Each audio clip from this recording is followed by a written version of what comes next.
Jadi jika seorang tahu bagaimana ia harus berbuat baik, tetapi ia tidak melakukannya, ia berdosa. Ya, sedemikian jauh pembacaan firman Tuhan.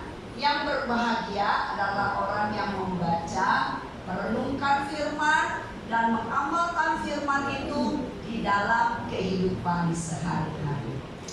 Saudara-saudara, tema kita tak kutaukan hari esok. Hidup manusia adalah seperti perjalanan yang penuh dengan kejutan, tantangan, dan perubahan. Terkadang apa yang tidak kita harapkan itu yang terjadi. Itulah hidup manusia, ya. Perjalanan yang penuh dengan kejutan, tantangan, dan perubahan begitu cepat. Sudah ada sepasang calon mempelai yang sudah merencanakan pernikahannya, ya, dan dia tinggalnya di Singapura. Ya, dari segi negara dan kota saja sudah sangat nyaman, ya, di Singapura, ya, punya pekerjaan yang baik, ya, dan sudah merencanakan pernikahan. Undangan sudah disebar, tempat untuk pesta sudah di-booking, ya, semua sudah teratur, di planning dengan sangat baik. Tapi apa yang mau dikata? Tiba-tiba ada satu kejadian yang sangat tragis. Calon mempelai laki-laki, ya, mengalami kecelakaan yang tragis dan meninggal di tempat. Saudara, ini adalah satu kejutan yang sangat luar biasa, yang sangat mengagetkan dan sangat tidak diharapkan. Perubahan yang mendadak. Dan ini kalau orang gak siap bisa membuat orang menjadi gila. Betul?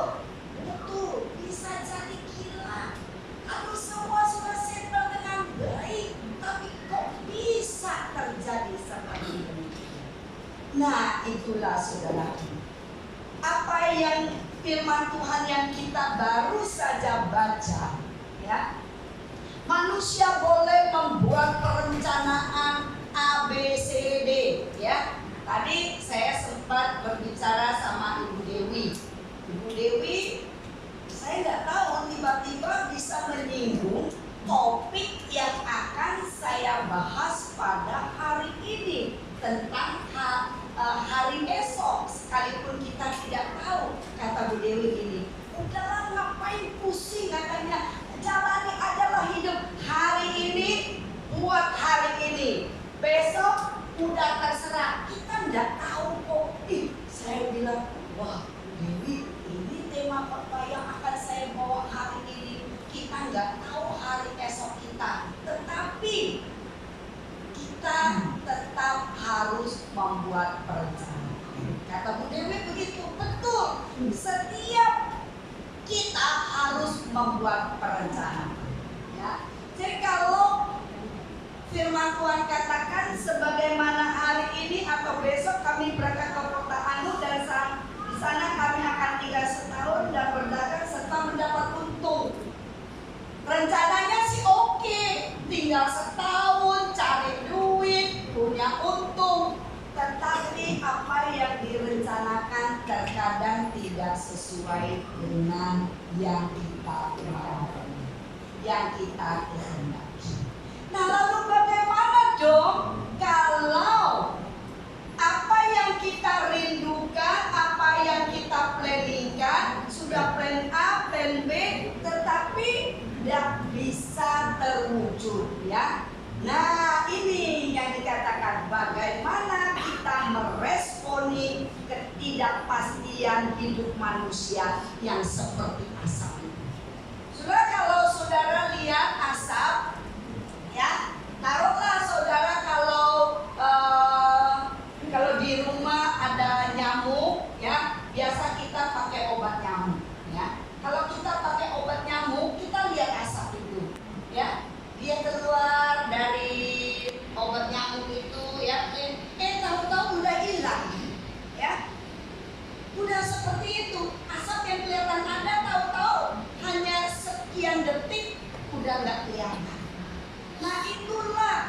teman daripada manusia. Ya, selalu terjadi perubahan. Nah, bagaimana kita meresponi dengan bijak dan percaya kepada Tuhan yang Maha Mengetahui, itu yang menjadi penting. Kalau kita meresponi dengan bijak dan tahu segala sesuatu yang terjadi di dalam hidup kita ada dalam izin dan pengetahuan Tuhan, kita tidak akan menjadi gila. Tetapi kalau kita meresponi dengan negatif, ya, tidak siap menerima hal-hal yang buruk, ya, dan cenderung, ya, punya pemikiran yang negatif, maka kita akan mengalami kelemahan, ya. Jiwa kita lemah, rohani kita lemah, fisik kita lemah. Kalau sudah seperti itu, ya, penyakit apapun akan keluar. Jadi saudara, ketika saudara mendapatkan satu peristiwa yang tidak enak, respon kita itu harus positif dan tetap percaya bahwa Tuhan itu mengetahui yang terbaik dan yang luar biasa. Tuhan tidak pernah meninggalkan. Bagian yang berikutnya kita lihat bagaimana keterbatasan daripada pengetahuan manusia. Nah, kalau kita menyadari, ya, keterbatasan itu, maka kita harus belajar merendahkan diri. Di ayat 15 dan 16 jelas dikasih tahu kepada kita. Sebenarnya kamu harus berkata, jika Tuhan menghendakinya, kami akan hidup dan berbuat ini dan itu. Jadi jangan merasa diri yang paling hebat, ya. Tidak mau melibatkan Tuhan, ya. Padahal kita ini adalah manusia yang terbatas. Otak kita cuma segede ini, ya. Segede ginilah kurang lebih, ya.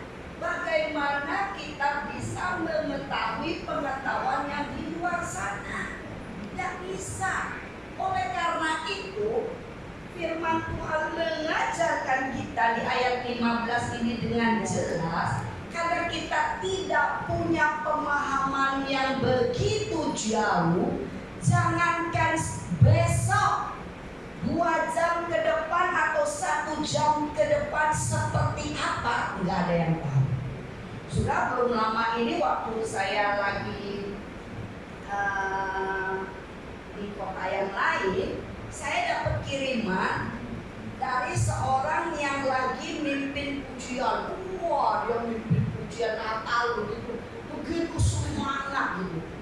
Tiba-tiba jatuh, langsung meninggal. Coba saudara, lagi mimpin pujian, ya, merayakan Natal, begitu sukacita, ya. Siapa pikir kalau hari itu, jam itu adalah hari terakhirnya memimpin pujian dan juga melayani. Wah, semua orang jadi ego, ya. Itulah hidup manusia. Nah, kalau kita tidak tahu 1 jam ke depan apa yang akan terjadi, firman Tuhan ajar kita untuk apa? Ya, untuk kita menyerahkan hidup kita kepada Tuhan dengan mempraktekkan kerendahan hati. Saudara, ada 2 pilihan. Saudara mau pilih merasa diri paling hebat, atau saudara mau pilih merasa diri nggak ada bisa apa-apa, kemudian butuh topangan daripada Tuhan.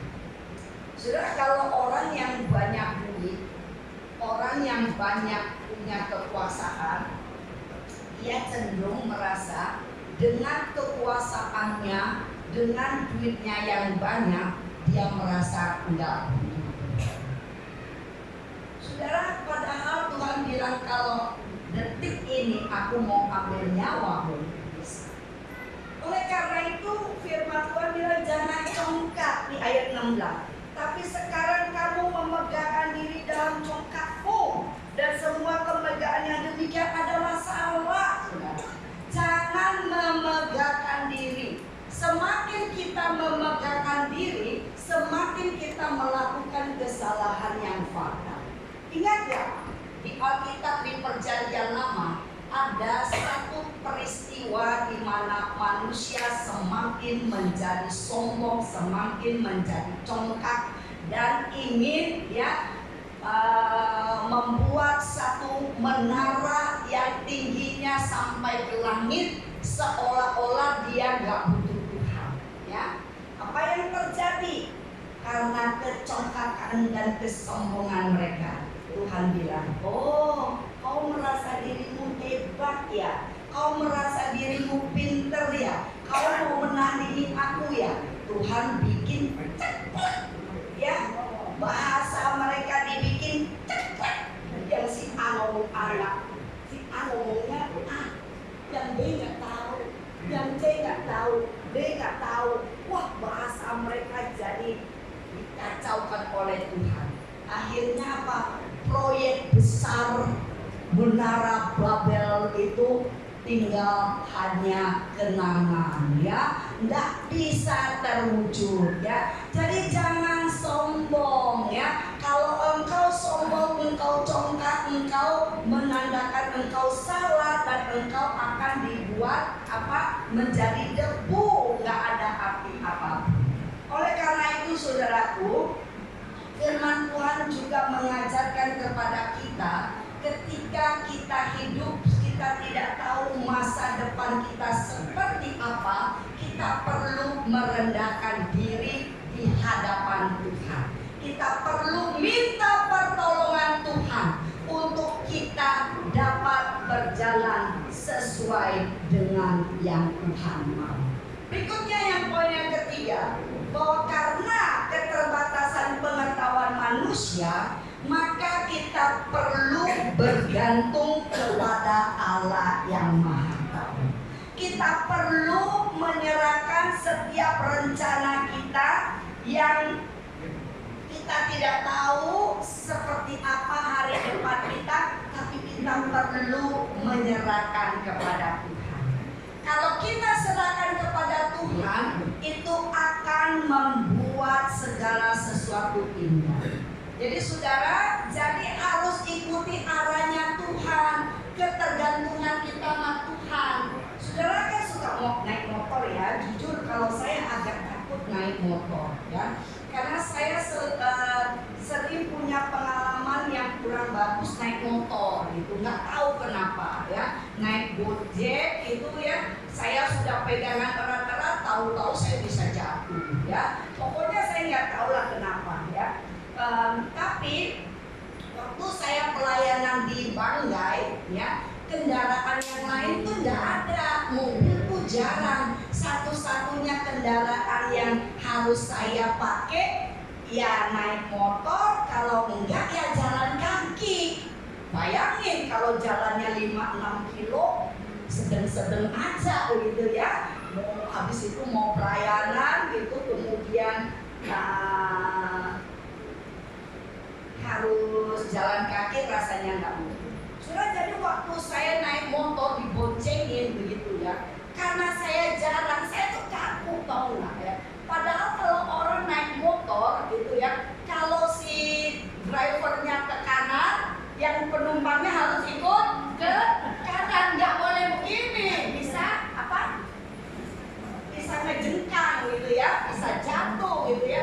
Jadi ilustrasinya seperti demikian. Jadi kalau Tuhan itu menjadi pengendara bagi hidup kita, kita yang dibonceng, yang di belakang, jangan melawan, ikutin aja. Kalau Tuhannya maunya ke kanan, kita ke kanan. Kalau Tuhan mau ke kiri, kita ke kiri. Pasti kita akan aman.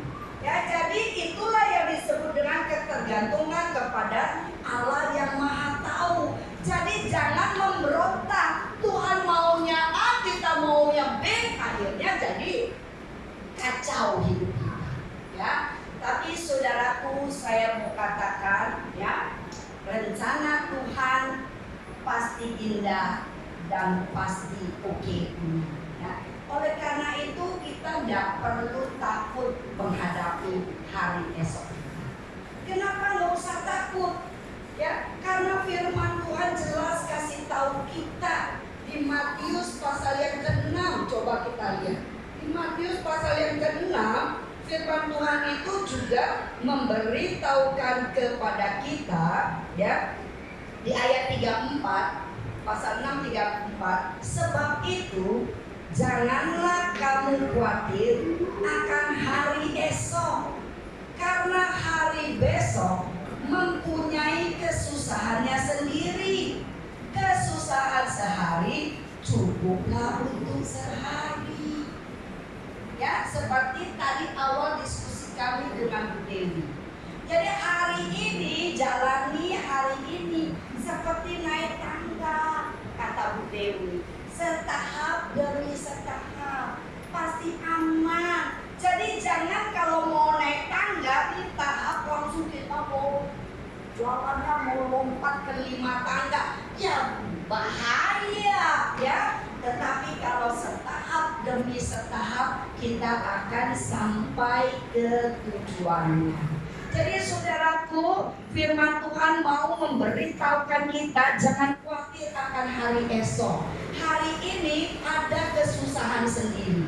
Tetapi kalau kita pikir-pikir tahun 2023 yang orang meramalkan waktu di awal tahun di 2023 kita masuki, wah kayaknya serem-serem semuanya gitu ya. Tapi yang serem-serem semuanya itu ternyata sudah kita lewati. Dan tahun 2023 hanyalah menjadi sejarah.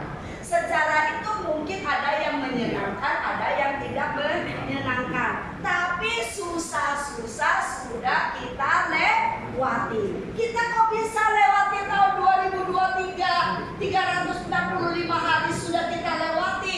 Dari mana kemampuan itu? Dari Tuhan. Dari mana kita bisa? Kita bisa karena kita mengandalkan Tuhan. Jadi saudaraku, kita bisa lihat bahwa bergantung kepada Tuhan, bahwa kita akan dapat melewati itu semua. Mungkin teman-teman tanya, gimana dong caranya kita bisa masuk tahu rencananya Tuhan?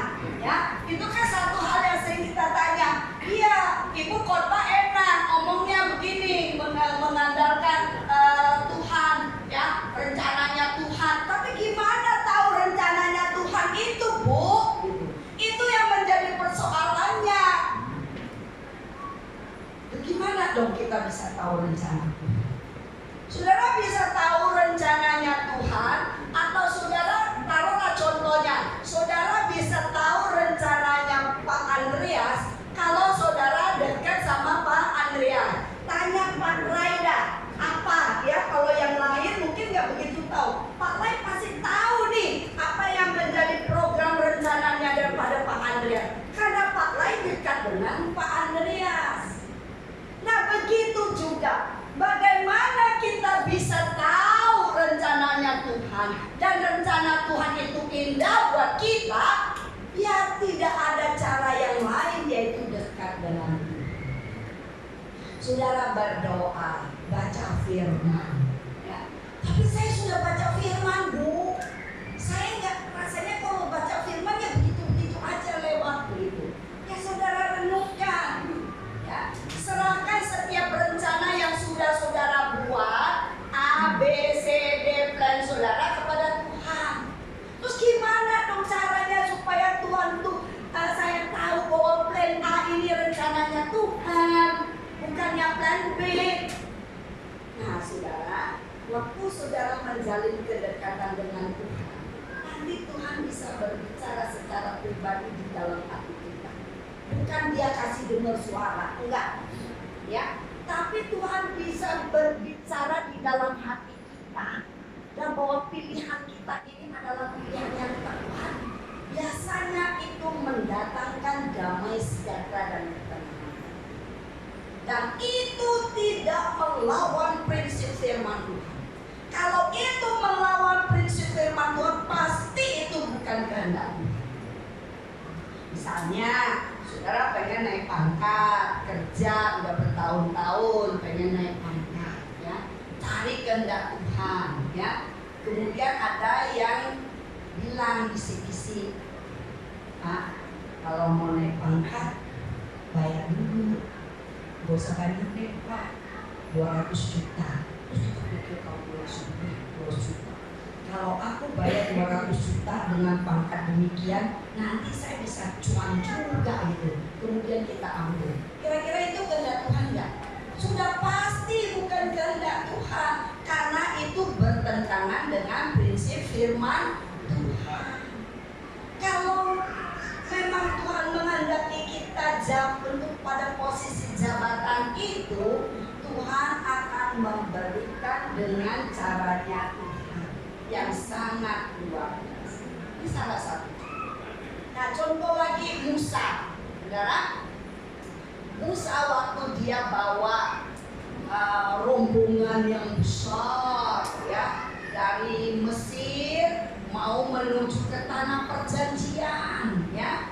Saudara, waktu ada di dekat dengan laut Teberau, laut Merah, ya, nggak ada jalan lagi, ya. Waktu itu ada tentara-tentara Mesir yang dengan kereta kuda yang lengkap itu, ya, mau menyerang mereka untuk membawa mereka kembali.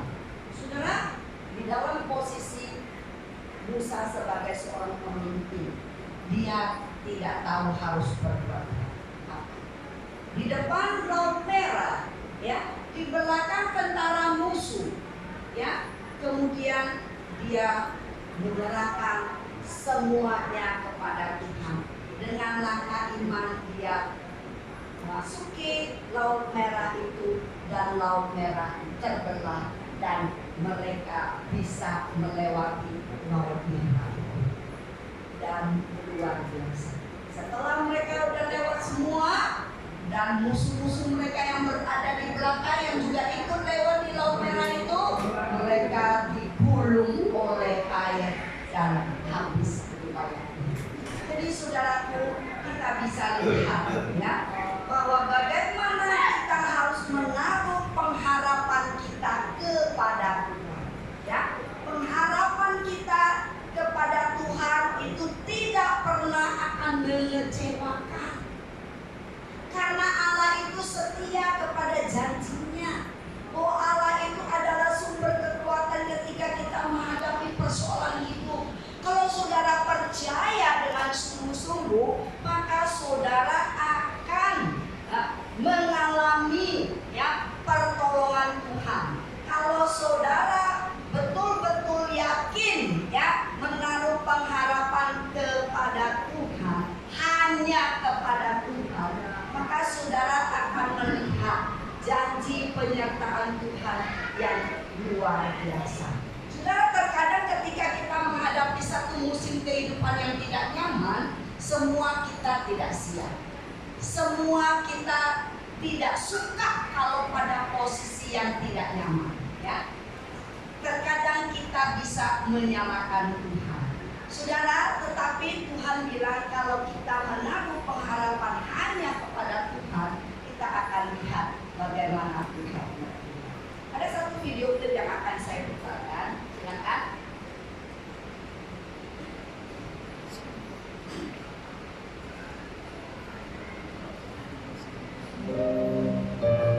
Nick Vujicic, ya, dia terlahir sebagai orang yang tidak punya tangan dan kaki.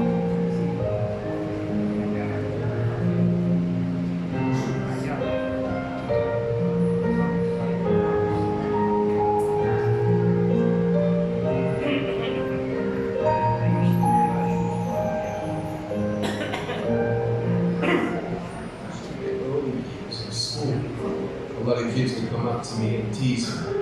Nick, you're not good enough. Nick, just give up. Nick, you're never going to get a job. You won't get married. You can't even hold your wife's hand. What kind of a father are you going to be if you can't even pick up your kids when they're crying?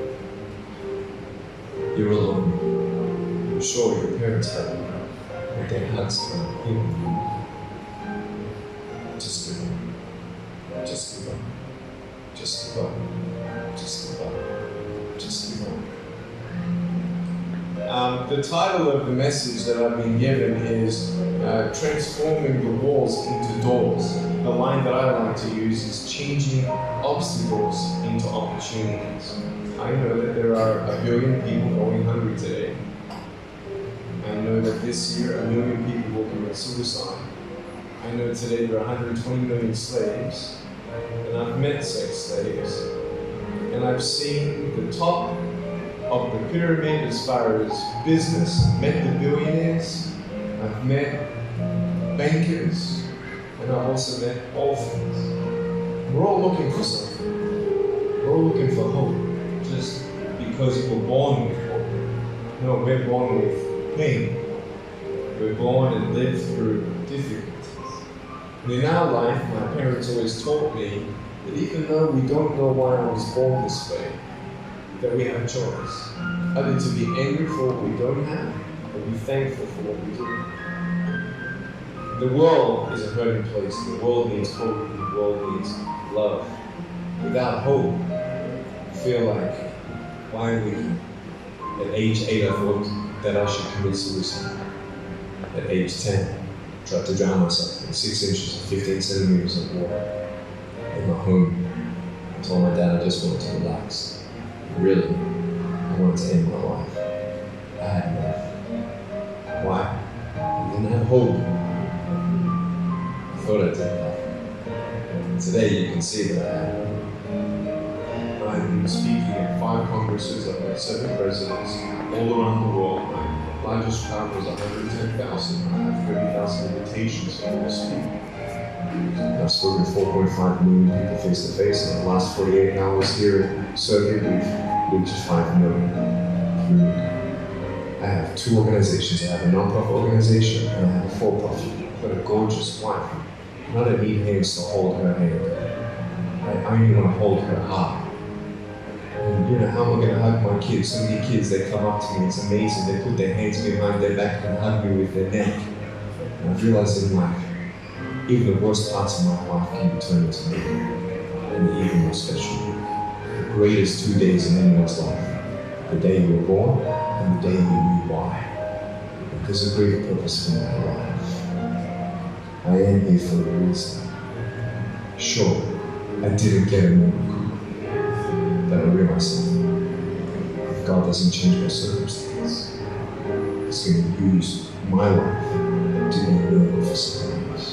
When you don't get a miracle, you can still be a miracle for someone else. And if you haven't found that peace of knowing who you are, why you're here, I want you to know that's how I overcome.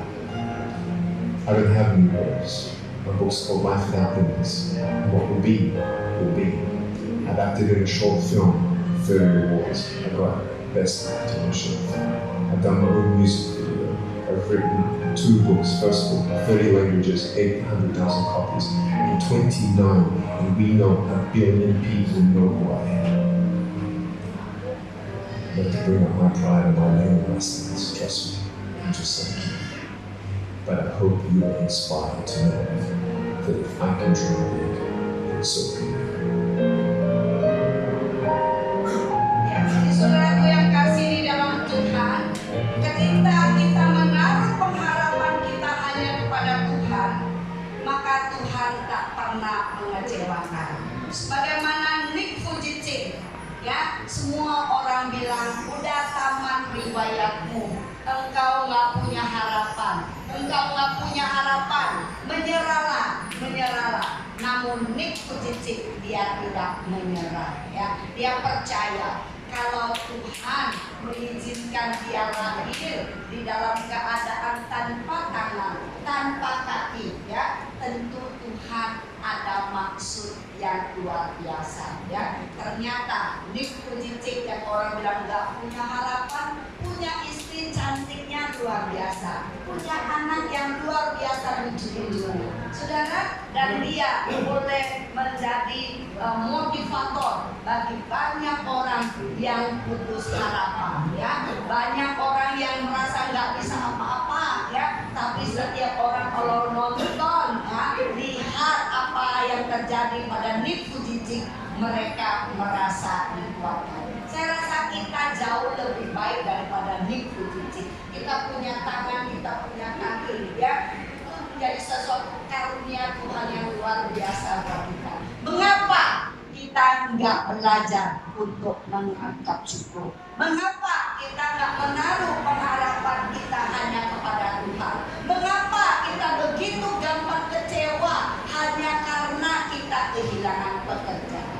Mengapa kita begitu gampang kecewa hanya karena kita kena sakit yang belum sembuh-sembuh?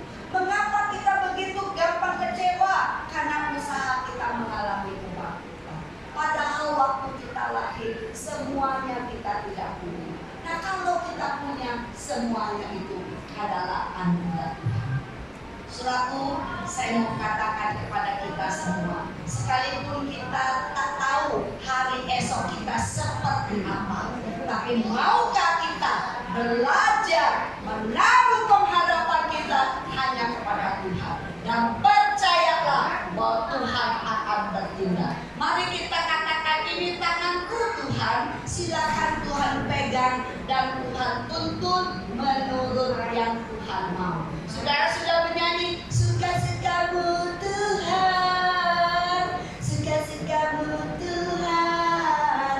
Enak kita ngomong, ya, suka-sukamu Tuhan kalau cuma nyanyi. Tapi kalau saudara ngalami seperti Ayub, masih bisa kita bilang suka-sukamu Tuhan. Belum tentu, saudara. Tapi saudara bisa kalau saudara menaruh pengharapan hanya kepada Tuhan. Nick Vujicic bisa, nggak punya tangan, nggak punya kaki, bisa hidup, ya, bisa punya istri yang cantik, punya anak yang bagus, punya duit juga, menjadi ketua organisasi yang luar biasa terkenal. Kalau dia bisa, karena dia menaruh pengharapan, maka saudara dan saya juga bisa. Amin. Percaya? Amin.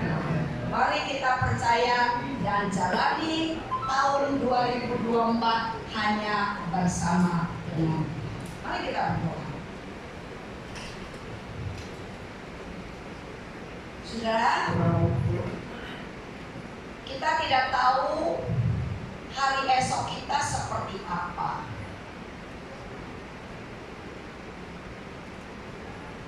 Tapi ada satu kepastian yang Tuhan berikan kepada kita. Kalau kita menaruh harapan kita kepada Tuhan, maka kita tidak perlu takut akan hari esok kita. Kita jalani bersama dengan Tuhan. Saat ini saya nggak tahu apa yang menjadi pergumulan saudara. Saat ini saya tidak tahu apa yang menjadi kegalauan daripada hati saudara. Tetapi saudara bisa berkata, Tuhan, ini saya, ini tanganku, ini hari-hari hidupku, kuserahkan kepadamu. Dan engkau kalau berkata dengan iman dan engkau percaya dengan sungguh-sungguh, maka engkau akan lihat mukjizat Tuhan akan terjadi dalam hidup. Jika saat ini engkau kehilangan pengharapan, engkau merasa tidak berdaya, maukah engkau mengatakan, Tuhan, ini aku. Kepada orang-orang yang merasa tidak berdaya saat ini, butuh uluran tangan Tuhan yang pegang, Allah yang Immanuel yang akan beserta dengan kita, yang mengatakan, Tuhan, aku butuh engkau. Kau bisa taruh tangan di atas dadamu. Selaku hamba Tuhan, aku akan berdoa untuk engkau. Tuhan, engkau lihat ada tangan-tangan yang tertaruh di atas dada mereka. Mereka butuh pertolonganmu. Saat ini mereka mungkin merasa tidak tahu dan tidak berdaya akan kesulitan yang mereka hadapi. Tapi Tuhan, engkau tahu, engkau lihat dan engkau tolong mereka. Engkau ulurkan tanganmu untuk pegang mereka, sehingga mereka dapat menelusuri hari-hari ke depan hanya bersama dengan Tuhan. Tuhan, terima kasih. Engkau sudah melihat mereka. Mereka sudah menyerahkan kepadamu dan engkau pegang kendali.